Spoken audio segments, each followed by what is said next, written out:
Golconda jewels వారి కొత్త brand Purvi light weight లో హెవీ డిజైన్ ఈ నవంబర్ 1 కుకట్పల్లిలో గ్రాండ్ ఓపెనింగ్ వివరాలకు సంప్రదించండి.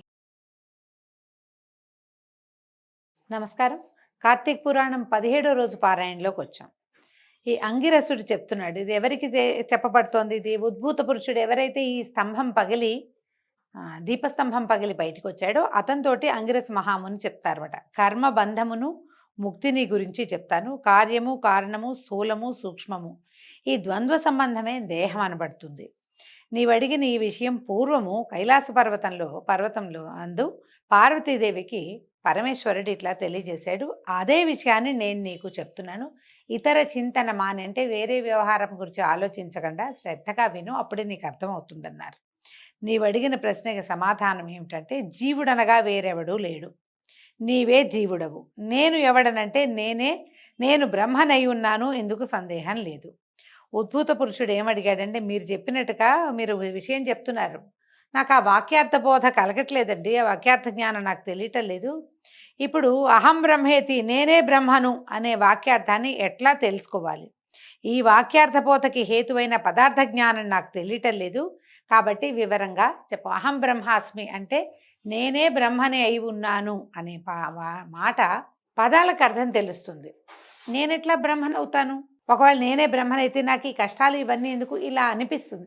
చాలా విషయం తెలిసాక కానీ అహం బ్రహ్మాస్మి అనే తత్వబోధ ఏర్పడదు, తెలియదు అనమాట. అయితే ఆత్మ అంతఃకరణమునకు తద్వ్యాపారములకు సాక్షియు చైతన్య రూపియు ఆనంద రూపియు సత్యస్వరూపము అయి ఉన్నది. ఇటు ఆత్మని నువ్వెందుకు తెలుసుకోలేదు? ఎందుకు తెలుసుకోలేం మనం? ఎప్పుడూ ఆత్మని గురించి తెలియదు మనకి. సచ్చిదానంద రూపుడు బుద్ధికి సాక్షి అయినటువంటి వస్తువునే ఆత్మగా తెలుసుకో. ఈ దేహాదికము, ఈ శరీరం ఏదైతే ఉందో దానిని ఆత్మగా భావించకూడదు. దేహము ఘటము వలె రూపాదిమత్తుగా ఉండిన పిండము గనక ఇది ఆత్మ కాదు. ఇది కాక దేహము ఘటము వలె ఆకాశాది పంచమహాభూతముల వలన పుట్టినది కనుక ఆత్మ కాదు. ఇది చూడండి, ఘటము అనగానే ఒక కుండ ఉంది. ఈ కుండ తయారు చేయబడుతుంది. కొంత మట్టి సేకరించి అందులో ఇంకేమిటో కొద్దిగా కలిపి దాన్ని బాగా తొక్కి పదును చేసి కుండని ఆవం మీద పెట్టి, ఆవం మీద కదా ముందు దీని మీద పెట్టి కుండం చేసి, ఆ చక్రం మీద పెట్టి కుండం చేసి, ఆ కుండని ఎండబెట్టి తర్వాత కాల్చి అప్పుడు కుండ తయారవుతుంది. మానవ దేహము, మానవ శరీరం ఎట్లాంటిది? ఇది ముందుందా? లేదు. స్త్రీ పురుష సంయోగం వల్ల అండము శుక్లము రెండు కలిసిన తర్వాత అందులో జీవం పుట్టి, ఆ రెండిటి కలయిక వల్లే జీవం పుడుతుంది. క్రమంగా మొదట ఎంత ఉంటుంది? ద్రాక్ష పండు కంటే చిన్నది ఉంటుంది, బాదం గింజ కంటే చిన్నది, ఇంకా చిన్న చుక్క నుంచి బాదం గింజంతా ద్రాక్ష పండంతా, తర్వాత ఇంకో పండంతా అట్ట అయ్యి క్రమంగా గోళ్ళు జుట్టు అన్నీ హార్ట్ గిట్టు అన్నీ గుండెతో సహా అవయవాలు ఏర్పడి మెల్లిగా పెరిగి ఓ 9 నెలలు నిండాక బయటకు వస్తుంది. చేయబడిందే కదా. కుండ ఎట్లా రకరకాల దశలు దాటి కుండ స్వరూపాన్ని పొందిందో, మానవ దేహం కూడా దశలు దాటి స్వరూపాన్ని పొందుతుంది. కాబట్టి అది జీవుడు కాదు. పంచమహాభూతాలతోటే, మట్టి అగ్నితో నీరుతోటే కుండ పుట్టింది, అవునా కాదా? కదా. మనము అన్నిటితోటి పృథివీ తేజో వాయురాకాశాలతోటి మానవ దేహం నిర్మించబడింది. ఇలా ఉండగానే ఈ ఇంద్రియాలు, ఇంకా ఇందులో ఉన్నాయి పంచ జ్ఞానేంద్రియాలు, పంచ కర్మేంద్రియాలు ఉన్నాయి. ఇంద్రియాలు కూడా ఆత్మ కాదు. అలాగే మనసును, బుద్ధిని, ప్రాణములను కూడా, ఇందులో ప్రాణం ఉంది, అదే ఆత్మ అని అనుకోవటానికి వీల్లేదు. ఆత్మని నిలిపి ఉంచేది ప్రాణం, ప్రాణమే ఆత్మ కాదు. దేహేంద్రియాలన్నీ ఎవని సన్నిధి చేత ప్రకాశించునో వాడే ఆత్మగా ఎరుగుము. అంటే ఈ దేహము, ఆ ఇంద్రియాలు ఇవన్నీ నడుస్తూ తిరుగుతూ తింటూ కదులుతూ రకరకాల పనులు చేస్తూ అనేక రకాల వ్యాపారాలని నిర్వహిస్తూ ఉన్న, వ్యాపారం అంటే బిజినెస్ కాదు, సాధారణ మన క్రియా విశేషాలు ఇవన్నీ నిర్వహిస్తున్నాయంటే ఈ లోపల ఉన్నవాడు అతడొకడు ఉన్నాడు కాబట్టి అతని సాన్నిధ్యం వల్లే ఇవన్నీ ప్రకాశిస్తాయి, ఇవన్నీ వెలిగి పనిచేస్తూ ఉంటాయి. అతనిని ఆత్మగా తెలుసుకోవాలి. అంటే అతడే నీవు. ఈ నేను అనేది ఏమిటి? ఇది కాదు, ఆ లోపల ఉన్న అతడే నీవు అని భావం. అయస్కాంతమని ఇనుము వలె తాను వికారి కాక బుద్ధ్యాదులను అయస్కాంతం ఏం చేస్తుంది? అది అట్టగే నుంచుంటుంది. ఆ ఇనుప రజం ఉంటే రజన్ని కదిలేలాగా చేస్తుంది, అది అక్కడే ఉండి. అలాగే తాను కదలక బుద్ధ్యాదుల్ని చెలింపచేయువాడే నేనని తెలుసుకొనము. ఎవని యొక్క సాన్నిధ్య మాత్రము చేత జడములైన దేహేంద్రియ మనఃప్రాణములు జన్మలేని ఆత్మవలే ప్రకాశించునో వాడే నేనని తెలుసుకో. నేనంటే నేనని చెప్పటం లేదు, అసలు నువ్వు మనం అనేది ఎవరు, వ్యక్తి వాడనమాట. ఎవ్వడు వికారిగాక సాక్షియే స్వప్నమును జాగరమును నిద్రనున్న వాటి యొక్క ఆద్యంతమును తెలుసుకొంచున్నాడు వాడే నేనని తెలుసుకోవాలి. ఘటము ప్రకాశింపచేయు దీపం ఎట్లు ఘటము కంటే భిన్నమో అలాగే దేహాదుల్ని ప్రకాశింపచేయు బోధరూపుడైన ఆత్మ నేనని తెలుసుకో. ఒక ఘటం ఉంది, దాంట్లో ఒక దీపం పెట్టాం, క్షణంలో మనకేమవుతుంది, ఘటము దీపంగా కనపడుతుంది, కానీ కాదు, ఘటం వేరు దీపం వేరు. ఒక ప్రమిద ఉంది, దాంట్లో దీపం వెలిగించాం, నూనె పోసాం, ఒత్తేసాం. ప్రమిద దీపం కాదు, ప్రమిద ప్రమిదే, దీపము దీపమే. ఆ లోపల ఉన్న జ్యోతి ఉన్నప్పుడు మనకు అది మొత్తానికి దీపంగా కనపడుతుంది, కానీ కానే కాదు, ఎప్పుడైతే ఆ దీపం వెలిగిపోయిందో ఇది ప్రమిదగా మిగిలిపోతుంది. దేహం కూడా అంతే. నిత్యము ఎన్నిసార్లు చూసినా పరమ ప్రేమకు స్థానమైనదే నేనని తెలుసుకొనుము. సాక్షియు బోధరూపుడు అయిన వాడే నీవని తెలుసుకో.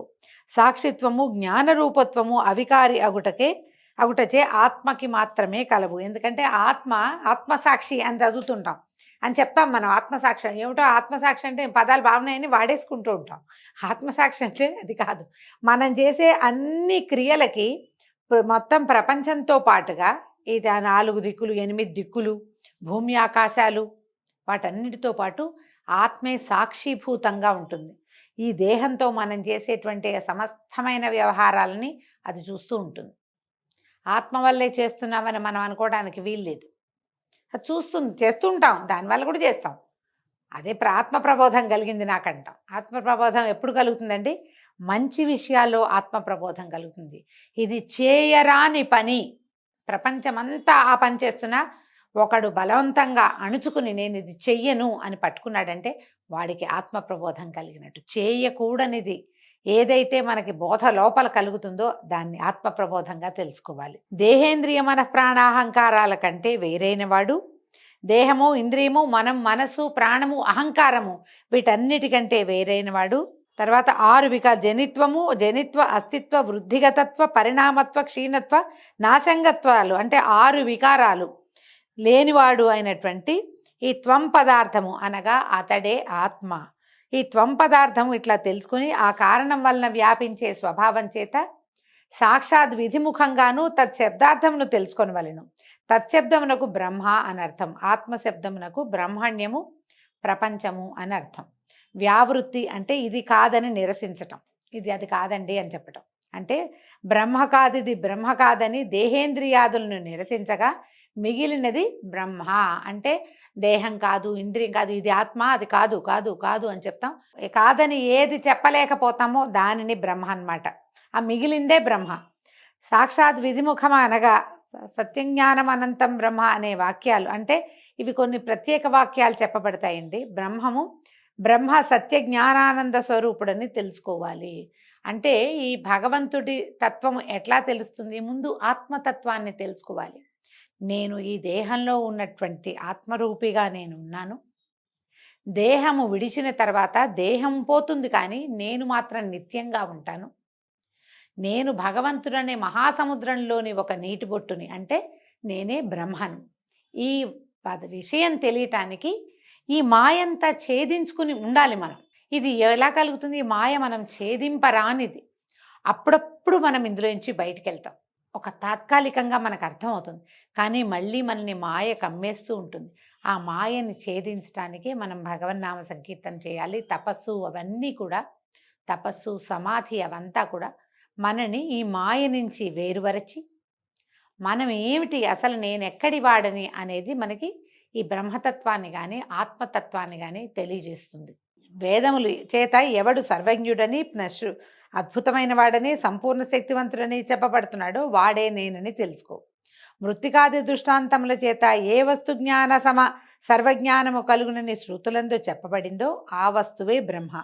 నేను అనున్నది బ్రహ్మ అనున్నది కూడా ఒకటే అర్థాలు. వేదములందు ఎవడికి మహాద్భుతమైన తదను ప్రవిశ్య ఇత్యాది వాక్యాల చేత జీవాత్మ రూపము చేత జగవత్ ప్రవేశమును ఆ జీవుల గురించి నియంతృత్వము చెప్పబడుతోందో అతడే బ్రహ్మ అని తెలుసుకోవాలి. ఈ ప్రకారంగా త్వము తత్ తత్ త్వం అనే పదాలు రెండు నిశ్చయించబడ్డాయి. తత్ అంటే బ్రహ్మము, త్వం అంటే నువ్వు, అంటే నీవే బ్రహ్మ. తత్వమసి అని వింటాం కదా మనం. తత్వమసి అంటే అది నీవే అయి ఉన్నావు అనే భావాన్ని చెప్పబడింది. ముందు వాక్యార్థాన్ని చెప్తాం. వాక్యార్థం ఏమిటి? అతత్వం పదాలకి ఐక్యం అని చెప్తుంది. ప్రత్యేగాత్మయే అద్వయానంద రూప పరమాత్మ, పరమాత్మయే ప్రత్యేగాత్మ. ఈ ప్రకారంగా అన్యోన్యతాదాత్మ్యం ఎప్పుడు కలుగుతుందో అప్పుడే త్వం పదానికి అర్థం బ్రహ్మ కాదనే భ్రాంతి నశిస్తుంది. తాదాత్మ్యము అంటే అదే ఇది అని అర్థం. ఐక్యం, తాదాత్మ్యాన్ని పొందారు అని చెప్తారు. పదం బాగుందని వాడుకుంటూ ఉంటామండి మనం. ఈ తాదాత్మ్యం అంటే ఏంటి? అది ఇది ఒకటే, కలిసిపోవటాన్ని తాదాత్మ్యం అంటారు. ఈ తవమసి అంటే తత్వమసి ఈ వాక్యానికి తాదాత్మ్యం చెప్పాలి. అప్పుడు వాక్యార్థాలైనటువంటి కించిజ్ఞత్వము, సర్వజ్ఞత్వము, విశిష్టులైన జీవేశ్వరులను వదిలి లక్ష్యార్థములైన ఆత్మలనే గ్రహించని ఎడల తాదాత్మ్యము సిద్ధించును. ముఖ్యార్థానికి బాధ కలిగినప్పుడు లక్షణావృత్తిని ఆశ్రయించాలి. ఈ లక్షణావృత్తి 3 రకాలుగా ఉంటుంది. ఇందులో ఏమిటి? భాగ లక్షణం అంటే కొంతను విడిచి కొంత వదిలేసి కొంత తీసుకోవడాన్ని భాగ లక్షణం అంటారు. తత్వమసి యందు సర్వజ్ఞత్వ కించిజ్ఞత్వాలని వదిలి కేవలము జ్ఞానాత్వత్వాన్ని మాత్రమే గ్రహిస్తే గనక అభేదం సంభవిస్తుంది. తత్ అది, త్వం నీవు, అసి అన్ని బ్రహ్మ అంటే ఏమిటి? నువ్వు బ్రహ్మవయ్యావు అని అర్థం. కాబట్టి కొన్ని ప్రదేశాల్లో ఇలాంటి బోధ చేయబడుతుంది. నేను బ్రహ్మని అనే వాక్యార్థ బోధ స్థిరపడే వరకు ఏం చేయాలి? నేనే అది, నేను భగవంతుని యొక్క స్వరూపాన్ని, ఆయనలోని కొంత భాగాన్ని అని అర్థం అవ్వాలంటే మాట్లాడుకుంటే అర్థం కాదు దీనికి. ఇది వాక్యార్థ బోధ స్థిరపడే వరకు శమధమాది సాధన సంపన్నుడై శ్రవణ మననాదులను ఆచరించాలి. శమము దమము కావాలి, శాంతంగా ఉండాలి, కొన్ని విధానాల్ని ఆశ్రయించాలి. తర్వాత శ్రవణము మననము, మంచి విషయాలు విని మననం మళ్ళీ మళ్ళీ వాటిని తలుచుకోవాలి. మళ్ళీ మళ్ళీ వినడం కాదండి. మనం ఏం చేస్తామంటే ఏవైనా బోధలు విన్నప్పుడు ఇప్పుడు వచ్చింది అవకాశం ఉంది కాబట్టి ఆ ఫోన్ ఆన్ చేసుకుని మళ్ళీ మళ్ళీ మళ్ళీ మళ్ళీ మళ్ళీ మళ్ళీ అదే వింటాం. కాదు, అలా వింటే నీకేదో తెలుస్తుంది అనుకోవద్దు. ఎప్పుడు కూడా ఏదైనా విన్నదాన్ని గురించి మననం జ్ఞాపకం చేసుకోవాలి, దాని మీద పునరాలోచన చేయాలి. అప్పుడు వాక్యార్థ బోధ స్థిరపడుతుంది. లేకపోతే విన్నప్పుడు అర్థమైనట్టే ఉంటుంది, వింటూ ఉంటే వాహో అద్భుతంగా ఉంటుంది. కొన్ని గంటలు అయిన తర్వాత ఒక నిద్ర తీసి లేచాక అదేమిటి అంటే ఏమీ ఉండదు. ఆ విషయం ఉండాలంటే ఏం చేయాలి? మననం చేయాలి, జ్ఞాపకం చేసుకోవాలి, దాని గురించి మాట్లాడుకోవాలి. అది ఉంటేనే మనకి వేదాంతము అర్థమవుతుంది. ఇవాళ విని వదిలేస్తే రేపటికి జ్ఞాపకమే. ఏదో చెప్పారండి బాగుంది వినడానికి, అదేమిటో మనకు తెలియదు. ఎప్పుడు గుర్తుంటుంది? ఆవు నెమరు వేసుకున్నట్టుగా. ఆవులు చూడండి ఎప్పుడో తినేస్తాయి గడ్డి, తర్వాత దాన్ని బయటికి తెచ్చి నవ్వులుతూ ఉంటాయి. అప్పుడు ఈ తిన్న ఆహారం తాలూకు రసము దానికి వంట పడుతుందట పశువుకి. మనుషులకి ఎప్పుడు వంట పడుతుంది? మనం ఏదైనా వింటే దాని మీద మళ్ళీ మళ్ళీ జ్ఞాపకం చేసుకుని ఇది చెప్పారు, ఇది ఫలానా. అప్పుడు మనకి ఏదైనా విషయం కనపడినప్పుడు ఇది చెప్పింది అదేనని జ్ఞాపకం వస్తుంది. ఇది అవసరం. ఇప్పుడు ఎప్పుడు శృతి వలన గురు కటాక్షము చేత తాదాత్మ్య బోధ స్థిరపడుతుందో అప్పుడు సంసార మూలమును అంతము చేయును. అంత సంసార మూలం అంతా ఈ పిచ్చి మనకి. మనం ఏం చేస్తాం? 30 తరాలకు సరిపడా సంపాదించాలి, ముందు తరాలకి కావాలి, అదేదో కావాలి, దీని తర్వాత కావాలి, ఎప్పటికీ మన పేరు శాశ్వతంగా భూమి మీద ఉండిపోవాలి, ఇదంతా నేనే, ఇదంతా నాది, అయ్యో నేను లేకపోతే ఏమవుతుంది, నేను లేకపోతే ఇదంతా ఏమైపోతుందో, రేపటికి ఎల్లుండికి తినడానికి దాచిపెట్టుకోవటము, ఎక్కడైనా పాతి పెట్టటము, ఇవన్నీ కూడా సంసార తాపత్రయం. అది ఎప్పుడు నశిస్తుంది? ఈ తాదాత్మ్య బోధ వల్ల, అది శృతి వల్ల. అంటే బాగా వినడము, వేదార్థ బోధ తత్వార్థ బోధ వినడము, గురు కటాక్షము, వాటి వల్లే తాదాత్మ్య బోధ స్థిరపడుతుంది. అప్పుడు ఈ సంసారేచ్ఛ, ఈ సంసార తాపత్రయము తగ్గుతుంది. కొంతకాలం మాత్రము ప్రారబ్ధ కర్మని అనుభవించి ప్రారబ్ధ క్షయం అయిన తర్వాత మన ప్రారబ్ధం ఏదైతే కర్మలు మొదలు పెట్టామో అవన్నీ నశించాలి. ముందు నశించిన తర్వాత పునరావృత్తి రహితమైన మోక్షపదం ఉంది, నిరతిదయ సుఖానందంతో ఉంటారు. కాబట్టి ముందు చిత్తశుద్ధి కోసం కర్మలు చేయవలెను. ఆ కర్మ విధినంతయు గురువు వలన తెలుసుకొని చేసి తత్ఫలాన్ని భగవంతుడికే సమర్పించి విగత పాపుడై తర్వాత ఆ పుణ్యం చేత మంచి జన్మనెత్తి శ్రవణాదులని అభ్యసించి, అంటే శ్రవణము మననము నిధిధ్యాసనము ఇవన్నీ చేయాలన్నమాట. అవన్నీ అభ్యసించి విజ్ఞాని అయి కర్మబంధాన్ని తెంచుకొని మోక్షాన్ని పొందుతారు. ఇందుకు సందేహం లేదని అంగిరస మునీశ్వరుడు ఇట్లా చెప్పగా విని ఇంకా అడిగాడట ఉద్భూత పురుషుడు. ఏం అడిగాడో రేపు ఉదయం తెలుసుకుందామండి. ఈ రోజుతో 17వ రోజు పారాయణ పూర్తయింది. రేపు ఉదయం కలుసుకుందాం. నమస్కారం.